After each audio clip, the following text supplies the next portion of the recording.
বাজার দেখে বোঝার উপায় নেই, চাহিদার তুলনায় রয়েছে সরবরাহে ঘাটতি। তারপরও চড়া দামে কিনতে হচ্ছে সব ধরনের সবজি। মিরপুর শাহালি মার্কেটে 1 কেজি পেঁপে বিক্রি হচ্ছে 100 টাকায়।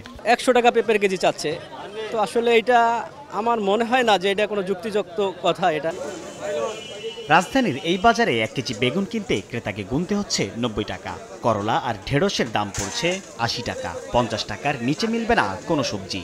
দাম বৃদ্ধির জোয়ারে সপ্তাহ ব্যবধানে 50 টাকা বেড়ে কাঁচামরিচের কেজি ঠেকেছে 150 টাকা। ক্রেতাদের অভিযোগ, পণ্যের সঙ্গে বিক্রেতারা যেন বাজারে এনেছেন দাম বৃদ্ধির চুক্তির ভান্ডার। পেঁপেটা কিন্তু এখন সিজন না, একদমই আনসিজন। এটা শীতের মৌসুমে অনেক গাছ একদম জায়গা ধরে, আর এখন কিন্তু তেমন একটা ধরে না। সামর্থ্যের মধ্যে যেখানে 1 কেজি নেওয়ার কথা ছিল লিস্ট ধরা দিয়েছে, এখানে হয়তো আমি আধা কেজি কিনে নিয়ে যাবো। পাল্লা দিয়ে বেড়েছে মাছের দামও। সপ্তাহের ব্যবধানে পাঙ্গাস আর তেলাপিয়া মাছের কেজিতে বেড়েছে 50 টাকা, বিক্রি হচ্ছে 220 টাকায়। পাবদার জন্য গুনতে হবে 500, আর চিংড়ির কেজি উঠেছে হাজারের ঘরে। কেজিতে 40-50 টাকা বেড়ে গেছে।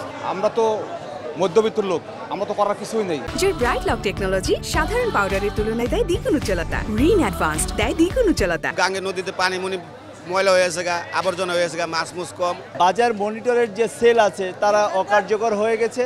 মাংসের বাজারে গত সপ্তাহে 210 টাকা কেজি দরে বিক্রি হওয়া ব্রয়লারের দাম শুক্রবার সকালে উঠেছে 230 টাকায়। কেজি ওজনের সোনালী কিনতে গুনতে হচ্ছে 400 টাকা। সরবরাহ কমের কারণে দাম বাড়ছে বলে দাবি বিক্রেতাদের। ডিমের ডজন ঠেকেছে 150 টাকায়। 200 টাকার নিচে তো ব্রয়লার মুরগি দাম বাড়ার পর আর কমতেই আসে না। সেক্ষেত্রে আমাদের জন্য অনেকই কষ্ট হয়ে যায়। একটা সিস্টেমে চললে জনগণ আমরা আর কি বাজার করে স্বস্তি পাবো। যে জায়গায় আপনার মাল উৎপাদন হয় সেই জায়গার থেকে মাল দাম প্রতিদিন আপ ডাউন হয়। ডিমের দাম অনেক বেশি, 50 টাকা হালি নিচ্ছে। বাজারে গরুর মাংস বিক্রি হচ্ছে 750 থেকে 800 টাকায়, আর 1 কেজি খাসির মাংসের কেজি 1100 টাকা। সাইফুল ইসলাম, সময় সংবাদ, ঢাকা।